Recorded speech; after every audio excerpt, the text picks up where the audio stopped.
अब जल्द ही किसी को फोन करने से पहले आपको शून्य लगाना होगा। टेलीकॉम रेगुलेटर ट्राई ने दूरसंचार विभाग से यह सिफारिश की है। इसके अलावा फिलहाल ट्राई ने मोबाइल नंबर को 11 डिजिट का करने का प्रस्ताव जो है वो ठुकरा दिया है। और इसके अलावा ट्राई ने और क्या क्या सिफारिशें जारी की है समझने के लिए सीधा जुड़ते हैं संवाददाता असीम मनचंदा से। असीम, ये बताएं कि आखिर ट्राई ने मोबाइल नंबर और कॉलिंग को लेकर अपनी जो सिफारिशें जारी की हैं उनमें क्या क्या बातें कही गई हैं। आखिरी नंबरिंग रिसोर्स को लेकर ट्राई का ब्लूप्रिंट आखिर क्या है? देखिए, देश में मोबाइल ग्राहकों की संख्या जो काफ़ी तेज़ी से बढ़ रही है। 120 करोड़ मोबाइल ग्राहक जो पहले से ही हैं। उसके बाद लोग डुअल सिम का इस्तेमाल कर रहे हैं। मशीन टू मशीन कम्युनिकेशन के लिए नए सिम कार्ड जो है वो आ रहे हैं। तो इससे नंबर रिसोर्सेज में प्रेशर था कि कहीं आगे चल करके नंबर जो है ख़त्म ना हो जाए। तो टेलीकॉम रेगुलेटर TRA के पास एक प्रस्ताव आया था कि क्या मोबाइल नंबर जो है वो 11 डिजिट का कर लिया जाए, जिससे कि सारे नंबर जो है अकोमोडेट हो जाए। लेकिन जो टेलीकॉम रेगुलेटर है ट्राई ने इस प्रस्ताव को जो है फिलहाल के लिए ठुकरा दिया है। टेलीकॉम ट्राई ने अपनी सिफारिशें जो है दूरसंचार विभाग को सौंप दिया है। ट्राई के मुताबिक अभी फिलहाल जितने नंबर है उनके आगे जीरो लगाकर काम जो है चलाया जा सकता है। अब मोबाइल उपभोक्ता को कोई भी नंबर डायल करने से पहले उस नंबर के सामने जो है जीरो लगाना पड़ेगा। एक दूसरा चीज होगी खासतौर पे कि 6432 से अभी तक लैंडलाइन जो है नंबर शुरू होते थे, लेकिन ट्राई ने अब इन नंबरों को भी मोबाइल के लिए एलोकेट करने का प्रस्ताव जो है वो रखा है। तो जल्दी ये नंबर जो है 6432 से आपका मोबाइल नंबर जो है वो भी शुरू होगा। और तीसरा ये कि मशीन टू मशीन कम्युनिकेशन के लिए ट्राई ने 13 डिजिट का नंबर जो है वो एलोकेट करने की सिफारिश जो है वो की है। ये अल्फा न्यूमेरिक नंबर जो है वो होगा, जिससे कि आसानी से कम्युनिकेट जो है हो जाएगा। तो कुल मिलाकर के ट्राई के मुताबिक अभी जीरो लगा करके काम जो है वो चलाया जा सकता है। अभी फिलहाल के लिए मोबाइल नंबर 11 डिजिट का करने की कोई ज़रूरत नहीं है। और ये अभी आपका मोबाइल नंबर जो है वो 11 डिजिट का नहीं होगा। ऑलराइट असीम, आप हमारे साथ बने रहें क्योंकि देश में कम लैंडलाइन ब्रॉडबैंड को लेकर टेलीकॉम रेगुलेटर ट्राई और दूरसंचार विभाग में ठन गई है। हमें सूत्रों से खबर जो मिल रही है उसके मुताबिक ट्राई ने देश में कम ब्रॉडबैंड के लिए दूरसंचार विभाग को जिम्मेदार ठहराया है और उसके रवैये के खिलाफ PMO को चिट्ठी भी लिखी है। इसमें यह कहा गया है कि ब्रॉडबैंड की संख्या बढ़ाने की सिफारिश दूरसंचार विभाग जो है उसकी अनदेखी कर रहा है। लेकिन असीम, आपसे हमें यह समझना है कि ये ब्रॉडबैंड को लेकर ट्राई की दूरसंचार विभाग से आखिर शिकायत क्या है? चिट्ठी में जो बातें कही गई हैं वो क्या है? देखिए, कोविड-19 के चलते लोग जो है वर्क फ्रॉम होम कर रहे हैं, लेकिन वहां पर उनको पुअर कनेक्टिविटी का सामना जो है वो करना पड़ रहा है। इसकी सबसे बड़ी वजह है देश में ब्रॉडबैंड पेनिट्रेशन का ना होना।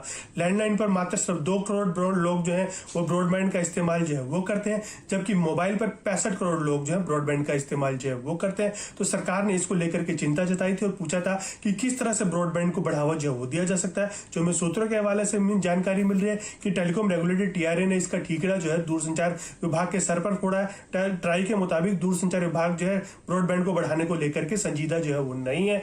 टेलीकॉम रेगुलेटर TRA ने पिछले कई सालों में कई सारी सिफारिशें जो है ब्रॉडबैंड को बढ़ाने के लिए जो वो की थी, लेकिन सभी को ठंडे बस्ते में जो डाल दिया गया। अभी तक दूरसंचार विभाग ने किसी भी सिफारिश को मंजूरी जो है वो नहीं दी है। ट्राई ने ऑपरेटर्स को इंसेंटिव देने की बात की थी, केबल टीवी के जरिए ब्रॉडबैंड देने की सर्विसेज देने की बात जो है ट्राई ने सिफारिश जो है वो की थी। इसके अलावा ट्राई ने यह भी कहा था कि वाईफाई एक हॉटस्पॉट्स के जरिए ब्रॉडबैंड एक्सेस जो है वो दिया जा सकता है, लेकिन अभी तक दूरसंचार विभाग ने किसी भी सिफारिश को मंजूरी जो है वो नहीं दी है।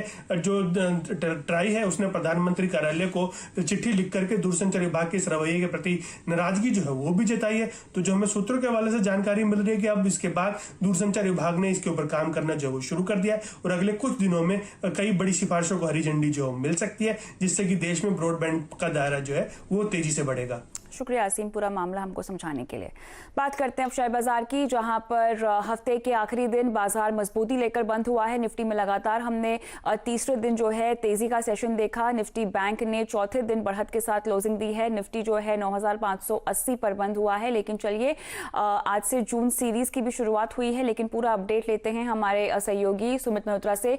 सुमित, ये बताएं कि बाजार की बड़ी बातें क्या रही, कहाँ कहाँ एक्शन दिखा?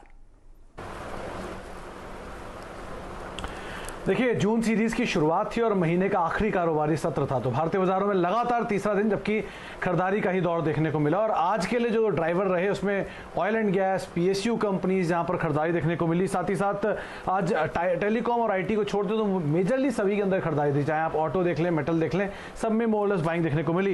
एक एक करके तमाम शेयरों में नजर डालते हैं। पहले Nifty gainers, IOC, Wipro, ONGC, Coal India यानी कि मेजरली पीएसयू जो कि आज तेजी को ड्राइव कर रहे थे। लूजर्स में एक्सिस बैंक, अदानी पोर्ट, भारतीय एयरटेल और टीसीएस जैसे कुछ नाम रहे।